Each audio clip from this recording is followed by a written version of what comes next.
꼭 기억하십시오. 그냥 보호하신 하나님이 아니라 단서가 붙었죠.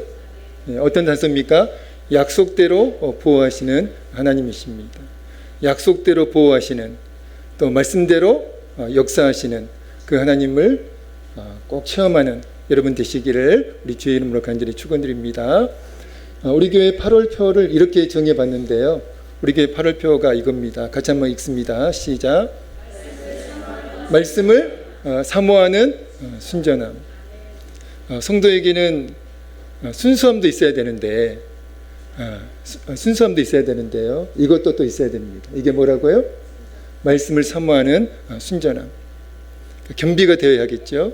순수함만 있으면 안 되고, 또 반대로 말씀을 사모하는 순전함만 있어도 안 되고, 순수함도 있어야 되고, 어린아이 같은 순수함, 그리고 말씀을 사모하는 순전함, 이 두 가지가 겸비될 때 반드시 살아계신 하나님의 능력과 역사하심을 체험하게 될 줄로 믿습니다. 사랑하는 성도 여러분, 성도에게 왜 말씀을 사모하는 순전함이 반드시 있어야 할까요? 옵션이 아니에요. 성도에게는 말씀을 사모하는 순전함이 반드시 있어야 합니다. 왜 있어야 된다고요?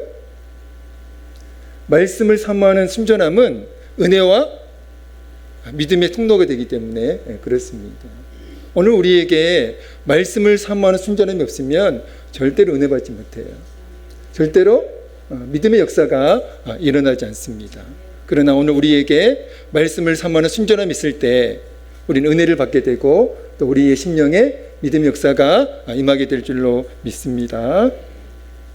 사도행전 17장 11절 12절 말씀은 이런 말씀인데요. 같이 한번 읽어보겠습니다. 사도행전 17장 11절 12절 말씀입니다. 같이 읽습니다. 시작. 데살로니가에 있는 사람들보다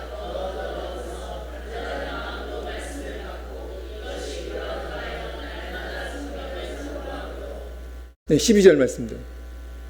12절은 없나요? 12절 말씀. 시작. 그 중에 믿는 사람이 많고 또 헬라의 기부인과 남자가 적지 아니하나. 여러분, 사도행전 17장 11절에서 12절 말씀은요, 어떤 말씀입니까?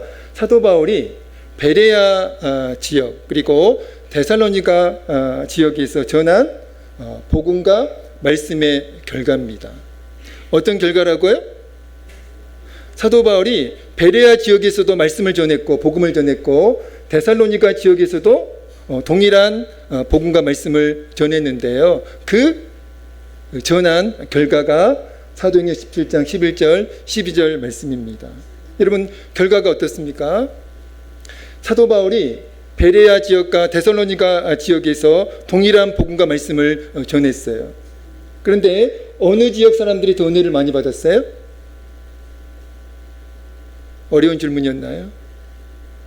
사도 바울이 두 지역에서, 베레아 지역과 데살로니가 지역에서 복음을 전했고 말씀을 전했어요. 그런데 어느 지역 사람들이 더 많이 은혜를 받았다고요? 베레아 지역 사람들이 은혜를 많이 받았다라고 그렇게 말씀하고 있습니다. 왜 동일한 말씀을, 동일한 복음을 사도 바울이 두 지역에 전했는데 베레아 지역 사람들이 훨씬 더 은혜를 많이 받았을까요? 그 까닭이 무엇일까요? 베레아 지역 사람들에게는 이게 있었다는 거예요. 이게 뭡니까? 말씀을 사모하는 순전함이 있었다라는 거예요. 상대적으로 데살로니가 지역 사람들에게는 이 말씀을 사모하는 순전함이 상대적으로 약했습니다. 그러니까 베레아 지역 사람들이 훨씬 더 은혜를 많이 받았고요. 그리고 훨씬 더 변화된 사람들이 많이 나타나게 되었다는 것입니다. 여러분, 동일한 시간과 동일한 장소에서 동일한 말씀을 들어도 은혜 받는 사람이 있고 은혜 받지 못하는 사람들이 있습니다.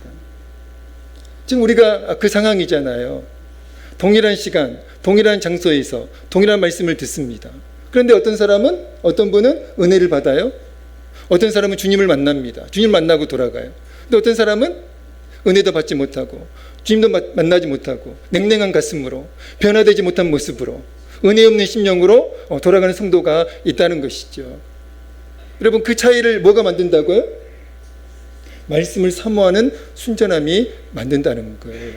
이 시간 우리 성도님들 모두에게 말씀을 사모하는 순전함이 있어서 말씀하신 하나님을 체험하고, 그리고 정말 살아 역사하시는 주님을 만나고 돌아가는 은혜가 있기를 우리 주의 이름으로 간절히 축원드립니다. 자, 그런 의미에서 찬송가 547장 찬양 드릴까요? 찬송가 547장입니다. 은혜를 사모하면서 찬송가 547장 찬양 드립니다. 찬송가 547장입니다.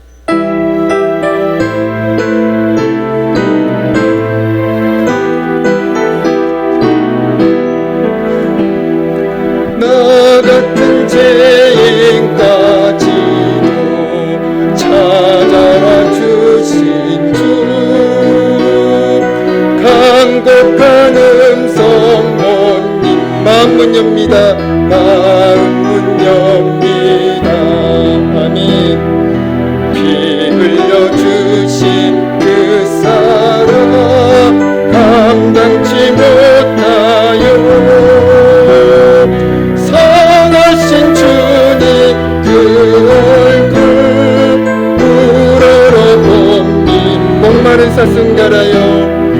목마른 사슴 갈아요. 시냇물 찾듯이 목마른 영혼 메마른 영혼 말씀이 갈빗대 앞니. 진리의 성령 오셔서 진리의 성령 오셔서 인도해 주시고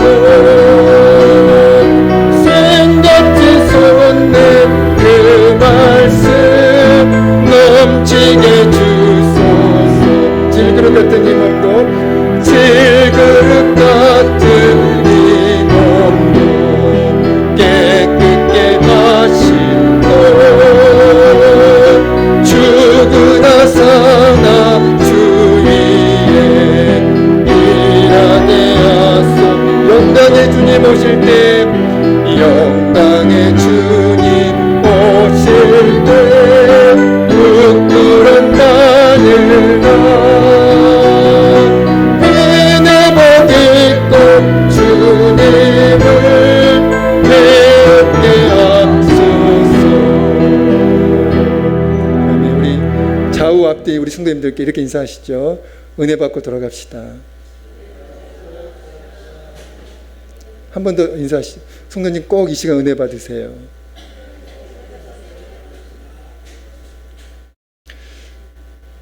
말씀을 사모하는 순전함이 있는 성도님들에게는 반드시 이 시간 주님께서 은혜를 허락하실 줄로 믿습니다. 지난 주일에 나누었던 말씀의 배경은 루스드라 사도 바울이 루스드라 지역에서 복음을 이제 전하면서 겪었던 일이었고요. 오늘 본문의 배경은 고린도 지역입니다. 당시 사도 바울은 고린도 지역에서 복음을 전했는데요. 어느 날 밤중에 한산 가운데 주님이 사도 바울에게 나타나셔서 어떤 말씀을 하십니다. 한상 중에 나타나신 주님을 이제 만나는, 그리고 그 주님에게 어떤 이제 말씀을 듣는 체험을 사도 바울이 했는데요. 그 말씀이 오늘 보면 9절 10절입니다. 우리 다시 한번 읽어보겠습니다. 오늘 보면 9절 10절입니다. 읽겠습니다. 시작. 밤에 주께서 한산 가운데 바울에게 말씀하시되 두려워하지 말며 침묵하지 말고 말하라. 내가 너와 함께 있음에 어떤 사람도 너를 대적하여 해롭게 할 자가 없을 것이니 이는 이 성중에 내 백성이 많음이라 하시더라. 아멘. 여러분, 한산 가운데 주님이 사도 바울에게 나타나셔서 이 말씀을 하셨는데요. 두 가지 말씀을 하셨습니다. 첫 번째 말씀이 이제 9절 말씀인데요. 9절 말씀이 이겁니다. 두려워하지 말며 침묵하지 말고 말하라. 이 말씀을 첫 번째로 사도 바울에게 주님이 한산 가운데 나타나셔서 하셨다는 거예요. 왜 주님은 사도 바울에게 나타나셔가지고 두려워하지 말라고 말씀하셨을까요? 당시 사도 바울에게 두려움이 있었기 때문입니다. 당시 사도 바울에게 낙심이 있었기 때문이죠. 그러니까 우리 주님이 사도 바울의 그 심정을 잘 아시고 사도 바울에게 나타나셔서 이 말씀을 첫 번째로 하신 거예요. 두려워하지 말며 침묵하지 말고 말하라. 여러분, 사도 바울의 당시 신경을 잘 보여주는 말씀이 고린도전서 2장 3절 말씀입니다. 우리는 생각하기에 사도 바울은 늘 담대했을 거라고 생각을 해요. 늘 용기를 가지고 낙심 없이 그렇게 살았을 것이라고 우리는 생각을 하는데요. 전혀 그렇지 않습니다. 사도 바울도 어려움이 있을 때, 문제가 있을 때, 고난이 있을 때 낙심했고요. 그리고 좌절했고요. 그리고 두려움에 떨었다는 것을 이 말씀을 통해서 확인할 수 있는데요. 고린도전서 2장 3절 말씀입니다. 같이 읽겠습니다. 시작. 거할 때 약하고 두려워하고 심히 떨었노라. 내가 너희 가운데 거할 때. 그러니까 고린도 지역에서 사도 바울이 이제 주님 주신 사명을 감당할 때에 복음을 전하고 말씀을 전할 때에 사도 바울이 늘 당당했던 것이 아니라 늘 용기를 가지고 말씀을 전했던 것이 아니라 약하고 두려워하고 심히 떨었노라고 그렇게 고백하고 있습니다. 자, 그렇다면 사도 바울은 왜 두려워했을까요? 왜 두려워했을까요? 사도 바울이 전하는 복음을, 사도 바울이 전하는 말씀을 반대하는 유대인들의 극심한 핍박과 받기 때문이었습니다. 사도 바울이 전하는 복음을 반대하는 많은 유대인들이 있었어요. 그 유대인들은요, 사도 바울이 가는 곳마다 사도 바울을 핍박했고요. 집요하게 쫓아다니면서 사도 바울을 핍박했고 박해를 했습니다. 그 한 내가 지난 주일에 나눴던 말씀이잖아요. 루스드라 지역에서 사도 바울이 복음을 전할 때 그 루스드라 지역에 살던 유대인들도 아니에요. 다른 지역에서 살고 있던 유대인들이 그 루스드라 지역에까지 쫓아와서 루스드라 사람들을 선동합니다. 그래서 그 선동이 넘어간 루스드라 사람들이 어떻게 했어요? 돌로 사도 바울을 쳤잖아요. 죽일 작정으로 쳤습니다. 근데 사도 바울은 죽지 않았죠. 죽을 정도까지 갔지만 사도 바울 하나님의 보호하심으로 죽지 않았습니다. 또 한 해가 고린도 오늘 사도행전 오늘 본문 말씀 아닌데요. 사도행전 17장 13절 말씀입니다. 같이 한번 읽어보겠습니다. 사도행전 17장 13절 말씀입니다. 시작. 데살로니가 있는 유대인들은 바울이 하나님의 말씀을 베레아에서도 전하는 줄 알고 거기도 가서 무리를 움직여 소동하게 하고, 비슷한 말씀이에요. 데살로니가 지역에 살던 유대인들이 사도 바울이 전하는 복음을 반대하려고 사도 바울을 박해할 목적으로 쫓아와가지고 베레아 지역에까지 쫓아와서 사도 바울을 핍박했고 박해했다는 거예요. 그러니까 그런 상황에서, 그런 문제 앞에서 사도 바울도 낙심을 했고요. 두려워 떨었다는 것입니다. 그래서 주님은 두려워하고 있는, 낙심하고 있는 그 사도 바울의 심경을 잘 아시고 사도 바울에게 한상 중에 나타나셔가지고 사도 바울에게 격려의 말씀을, 위로의 말씀을 하셨다는 거예요. 두려워하지 말아라.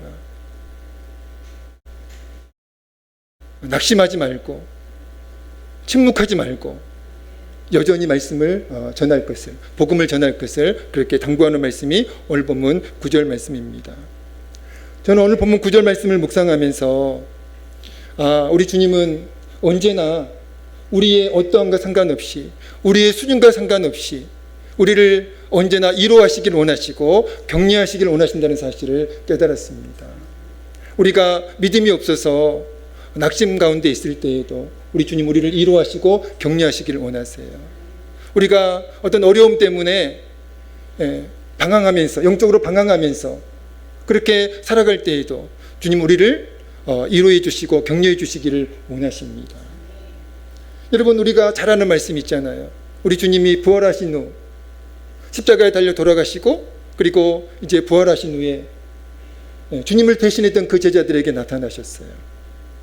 왜 나타나셨을까요? 혼내려고 나타나셨습니까? 책망하시려고? 저 같으면 안 나타났을 것 같아요.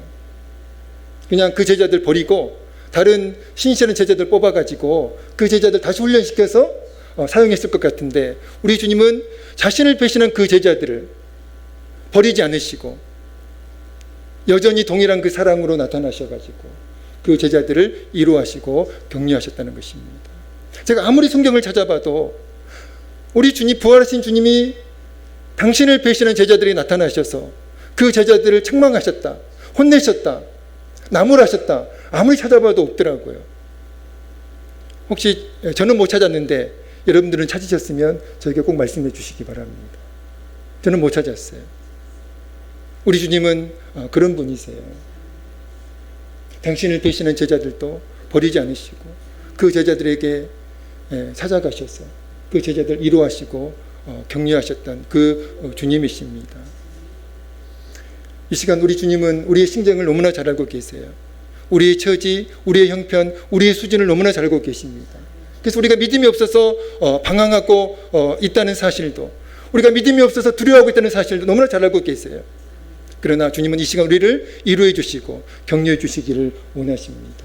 우리를 위로하시고 우리를 격려하시는, 우리를 용납해 주시고 우리를 있는 모습 그대로 사랑해 주시는 그 사랑의 주님을 이 시간 만나고 체험하는 은혜가 있기를 우리 주의 이름으로 간절히 축원드립니다.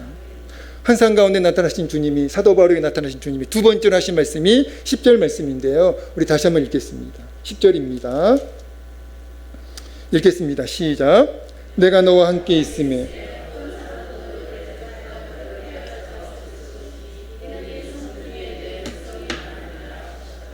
아멘. 첫 번째로 하신 말씀은 두려워하지 말라는 말씀이었고요.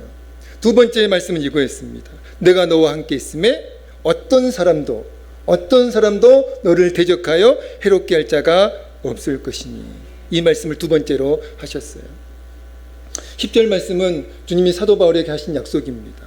그 약속이 무엇이죠? 어떤 약속을 사도 바울에게 하셨나요? 함께 하심과 보호하심의 약속을 주님이 사도 바울에게 하셨다는 거예요. 내가 너와 함께 할 것이다. 그리고 내가 너를 반드시 지켜줄 것이다. 보호해 줄 것이다. 어떤 사람도 너를 해치지 못하도록, 너에게 해를 가하지 못하도록 내가 너를 지켜줄 것이다. 이 약속을 우리 주님이 사도 바울에게 하셨습니다. 여러분, 사도 바울에게 함께 하심과 보호하심을 약속하신 주님은 어떤 분이세요? 그분은 어떤 분이십니까? 전능하신 하나님이세요. 우주 만물을 창조하셨고 창조하신 그 우주 만물을 지금도 능력으로 통치하고 계시는 그 창조주 하나님, 그 전능하신 하나님이세요. 여러분, 전능이라는 단어를 여러분들은 어떻게 이해하고 계시나요? 여러분, 이 전능이라는 단어는 사람에게 사용할 수 있는 단어가 아닙니다. 여러분, 이 전능은요, 한계가 없다는 뜻이에요.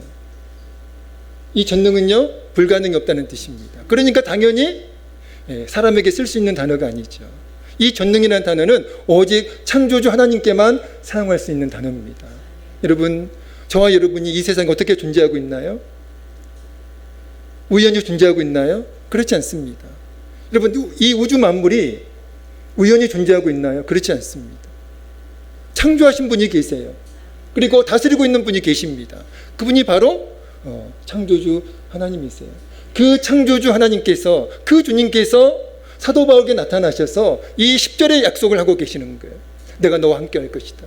내가 너를 반드시 지켜줄 것이다. 내가 반드시 너를 보호해 줄 것이다. 그렇게 약속하고 계시는 거예요. 여러분, 그렇다면 사도 바울의 두려움은 근본적 원인이 무엇일까요? 표면적인 원인은 이거예요. 사도 바울을 괴롭히는, 사도 바울을 박해하고 핍박하는 그 많은 유대인들 때문에, 그 문제 때문에 사도 바울이 두려워하고 있는 거예요. 여러분, 이것은요, 표면적인 원인이고요, 근본적인 원인이 있습니다. 사도 바울의 두려움은 근본적 원인, 본질적 원인이 있다는 거죠. 그게 뭡니까? 바로 전능하신 하나님의 이 함께하심의 약속, 이 보호하심의 약속을 신뢰하지 못했기 때문입니다. 여러분, 우리 주님이 10절에서 나타나셔가지고 내가 너와 함께 할 것이다, 내가 너를 지켜줄 것이다, 이 약속을 하셨는데요, 갑자기 이 약속을 하시는 게 아니에요. 그 이전에도 10절에서 나타나기 이전에도 사도 바울에게는 이 약속이 있었다는 거예요. 근데 사도 바울은 어려움이 너무 크니까, 너무 상황이 힘드니까 그 함께 하시는 그 주님의 약속, 전능하신 그 주님의 보호하심의 약속을 잠깐 놓쳤다는 것이죠. 그래서 두려워했다는 것입니다. 사람들을 두려워했고, 또 문제를 두려워했고, 상황을 두려워했다는 것입니다. 여러분, 전능하신 하나님께서, 창조주 하나님께서 저와 여러분의 하나님이세요. 믿으시나요? 여러분, 전능하신 하나님께서 한계가 없으시고 불가능이 없으신 우주 만물을 통치하시는 그 전능하신 하나님께서 저와 여러분과 지금 함께하고 계세요. 저와 여러분을 지켜주고 계십니다. 그 약속이 저와 여러분에게 있는 거예요. 근데 왜 두려워하시죠? 왜 염려하시는 거죠? 똑같은 거예요. 그 약속이 저와 여러분에게 있지만 우리는 상황에 함몰돼 가지고, 그 문제에 함몰돼 가지고 그 약속을 잃어버리는 거예요. 그 약속을 생각하지 못하는 겁니다. 그러니까 두려워하는 것이고 낙심하고 염려하는 것입니다. 사람이나 문제 또는 위기가 근본적 원인이 아니라는 거예요. 우리는 상황 때문에, 어려움 때문에, 고난 때문에 두려워한다고 생각하지만, 그러나 근본적인 원인은, 본질적인 원인은 전능하신 하나님의 그 함께하심, 그 전능하신 하나님의 그 보호하심의 약속을 우리가 신뢰하지 못하기 때문에, 믿지 못하기 때문에 두려워하는 것입니다. 여러분, 시편 27편의 저자가 누굴까요? 다윗입니다. 누구라고요? 다윗이에요. 여러분, 다윗이 이 시편 27편 1절과 3절에서 놀라운 고백을 합니다. 근데 여러분, 문제가 없어서, 고난이 없어서 이 고백을 하는 게 아니에요. 여러분, 우리가 감히 상상할 수 없는 그런 어려움이 다윗에게 있었어요. 근데 그 어려움 가운데, 그 고난 속에서 한 고백이 시편 27편의 고백입니다.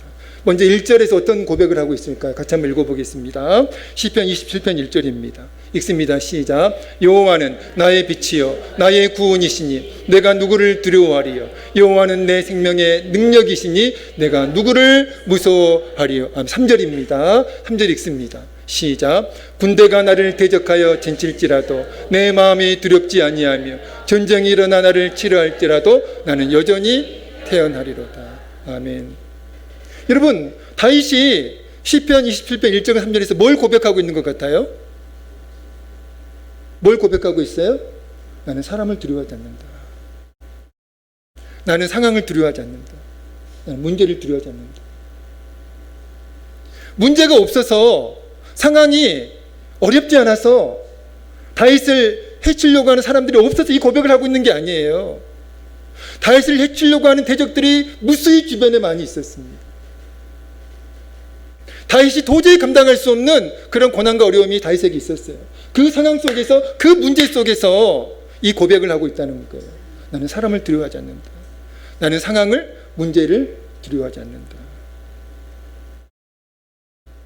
여러분, 다윗이 위기 앞에서도, 문제 앞에서도 두려워하지 않고, 사람을 두려워하지 않고, 환경을 두려워하지 않고, 상황을 두려워하지 않고 담대할 수 있었던 비결이 무엇일까요? 5절입니다. 5절 읽겠습니다. 시편 27편 5절입니다. 같이 읽습니다. 시작. 여호와께서 환난 날에 나를 그의 초막 속에 비밀히 지키시고 그의 장막 은밀한 곳에 나를 숨기시며 높은 바위 위에 두시리로다. 아멘. 여러분, 비밀은 이거예요. 비결은 이겁니다. 다윗이 문제가 있었지만, 고난이 있었지만, 그러나 다윗이 조금도 두려워하지 않고 담대할 수 있었던 비결이 뭐라고요? 전능하신 하나님의 함께하심, 그리고 그 전능하신 하나님의 보호하심의 약속을 다윗이 신뢰했기 때문입니다. 오늘 혹시 우리에게 문제가 있으신가요? 우리에게 어려움이 있으신가요? 그럼 여러분, 그 문제에 너무 함몰되지 마세요. 그러면 약속을 놓치게 됩니다. 여러분, 우리 하나님은요, 그 어떤 문제보다 크신 하나님이세요. 그 어떤 문제보다 크신 하나님을 바라보고 그 하나님의 약속을 기억하시고 그 약속을 의지함으로 승리하는 여러분 되시기를 우리 주의 이름으로 간절히 축원드립니다. 여호수아 1장 9절 말씀은 하나님께서 여호수아에게 하신 명령과 약속의 말씀인데요, 단지 여호수아에게만 하신 말씀이 아니에요. 오늘 저와 여러분에게 하시는 명령과 약속인 줄로 믿습니다. 같이 읽겠습니다. 여호수아 1장 9절입니다. 읽겠습니다. 시작. 내가 내게 명령한 것이 아니냐. 강하고 당대하라. 두려워하지 말며 놀라지 말라. 내가 어디로 가든지 내 하나님 여호와가 너와 함께 하느니라 하시니라. 아멘. 담대하라는 거예요. 내가 어디에 있든지 어디로 가든지 너의 형편이 어떠하든지 내가 너와 함께 한다는 거예요. 자, 그러면 그리스도인은, 하나님을 섬기는 그리스도인은 어떤 사람들일까요? 약속이 있는 사람들입니다. 하나님이 약속이 있는 사람들이에요. 어떤 약속입니까? 전능하신 하나님의 함께 하심의 약속, 전능하신 하나님의 보호하심의 약속이 있는 사람들이에요. 여러분, 그 약속이 우리의 소망인 줄로 믿습니다. 그 하나님의 약속이 우리의 힘과 능력의 근원이 되어야 할 줄로 믿습니다.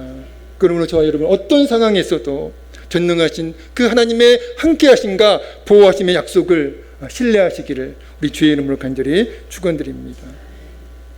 오늘 본문 11절에서 사도 바울은 무려 1년 6개월 동안, 그 한상 체험 이후에 무려 1년 6개월 동안 고린도 지역에 머물면서 하나님의 말씀을 가르쳤다라고 그렇게 말씀하고 있습니다. 여러분, 이 말씀이 어떤 의미가 있을까요? 우리 11절 말씀 다시 한번 읽어보겠습니다. 오늘 본문 11절입니다.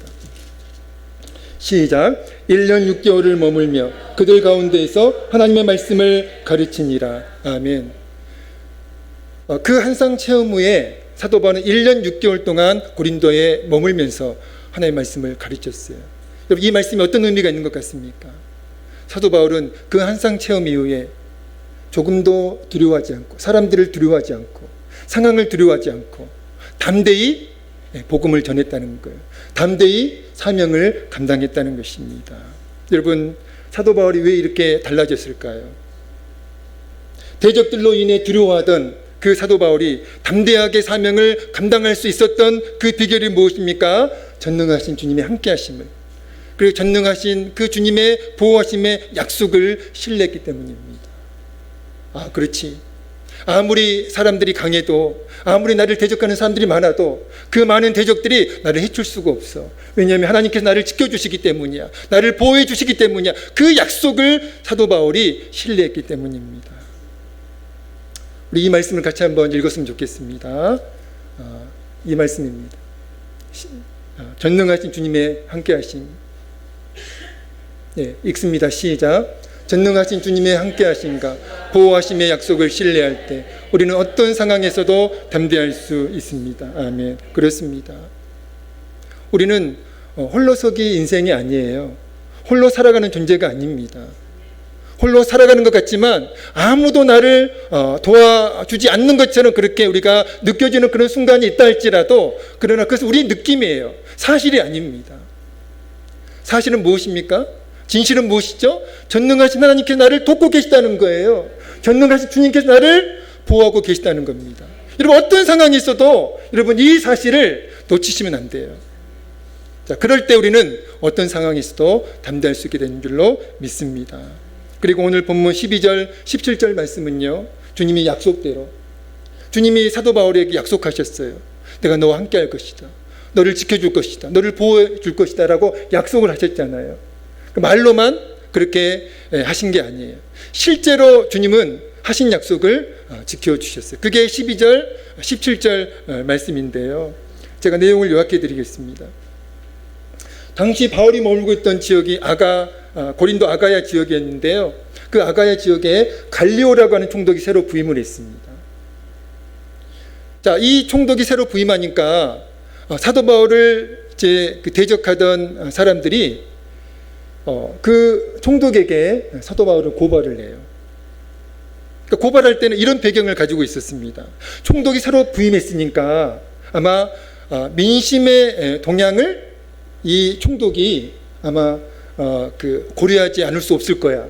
그래서 자신들의 편을, 자신들의 손을 들어줄 것이라고 하는 그 기대감을 가지고 그 새로 부임한 총독에게 사도 바울을 고발했다는 것입니다. 그런데 놀랍게도 이 총독, 새로 부임한 갈리오 총독이 사도 바울을 고발한 사람들의 그 다수의 그 무리의 손을 들어준 것이 아니라 누구의 손을 들어주었습니까? 사도 바울의 손을 들어주었어요. 그 갈리오 총독이 사도 바울의 손을 들어주면서 이렇게 말을 합니다. 유대인들의 종교적 문제에는 나는 관여할 수 없다. 자, 그렇게 이제 그 얘기를 하면서 판결을 고부를 했다는 것이죠. 그래서 유대인들의 그 고발이 성공하지 못했다는 것입니다. 그 말씀이 14절, 15절 말씀이에요. 사랑하는 성도 여러분, 갈리오 총독의 판결 거부로 유대인들의 그 고발은 승리하지 못했습니다. 근데 여러분, 그 갈려 총독의 판결 거부가 우연 같나요? 우연 아니에요. 하나님께서 섭리하셨어요. 하나님께서 그 갈려 총독을 사용하셔서 바울을 보호해 주신 것입니다.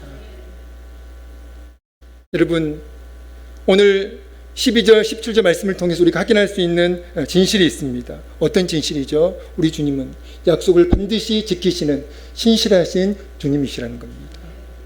아무리 신실해 보이는 사람이라고 할지라도 사람은 사람이에요. 사람은 절대로 약속을 온전히 지켜낼 수가 없습니다. 그러나 우리 주님은 약속을 반드시 지키시는 신실하신 주님이세요. 왜 그렇습니까? 전능하시기 때문에 그렇습니다. 전능하시기 때문에 그 신실함이 가능할 수 있다는 거예요. 말씀을 마치겠습니다. 오늘 저와 여러분에게는 주님의 약속이 있어요. 어떤 약속이 있습니까?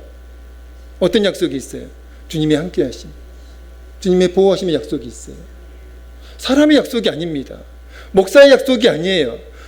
전능하신 창조주 하나님의 그 약속입니다. 함께하심의 약속, 보호하심의 약속. 이 약속을 온전히 붙드시는 여러분 되셨으면 좋겠어요. 어떤 상황에 있어도, 어떤 환경에 있어도 이 약속을 붙드세요. 그러면 담대할 수 있습니다. 그리고 어떤 상황에 있어도 신실하신 주님의 그 약속을 신뢰함으로 담대히 믿음으로 살 때 우리는 약속을 지키시는 그 주님을 체험할 수 있습니다. 약속을 지키시는 신실하신 주님의 능력을 체험하게 될 줄로 믿습니다. 이 시간 우리에게 결단이 있었으면 좋겠습니다. 아, 그렇지. 나에게는 주님의 약속이 있지. 그러면 나는 담대해야지. 어떤 상황에서도 담대해야지. 믿음으로 살아야지. 믿음의 결단이 있기를 바랍니다. 여러분, 쉽게 믿음을 포기하시면 안 돼요. 쉽게 불순종의 길을 걸으시면 안 됩니다. 그러니까 살아계신 주님의 그 신실하심을 체험하지 못하는 것이죠. 어려움이 있어도, 고난이 있어도 여러분, 주님의 살아계심을 믿고 주님의 약속을 믿고 한번 믿음으로 도전해 보시기 바랍니다. 믿음으로 살아보시기 바랍니다. 그럴 때 신실하신 주님의 약속을 체험하게 될 줄로 믿습니다. 꼭 우리 성도님들 그 은혜의 주인공들 되시기를 우리 주의 이름으로 간절히 축원드립니다. 기도하겠습니다. 하나님 아버지, 우리에게는 주님의 약속이 있음을 믿습니다. 전능하신 주님의 함께하심의 약속, 전능하신 주님의 보호하심의 약속이 우리에게 있음을 믿습니다. 어떤 상황에서도 이 주님의 약속을 신뢰하는 죄가 되어져서 어떤 상황에서도 담대할 수 있도록 사람을 두려워하지 않고, 문제를 두려워하지 않고, 상황을 두려워하지 않고 믿음으로 살아가는, 믿음으로 결단하는 죄가 되어져서 약속을 반드시 지키시는 주님을 체험하는 저희가 되어줄 수 있도록 역사해 주시고 은혜를 베풀어 주시옵소서. 어려움이 있다고, 고난이 있다고 믿음을 포기해버리는 그러한 우리가 아니라, 어떤 어려움이 있더라도, 어떤 고난이 있다고 할지라도 믿음으로 도전하는, 믿음으로 살아가는 저희가 되어질 수 있도록 은혜를 베풀어 주시옵소서. 예수님의 이름으로 간절히 기도하옵나이다. 아멘. 찬송가 312장 찬양 드리면서 예물 드리겠습니다. 찬송가 312장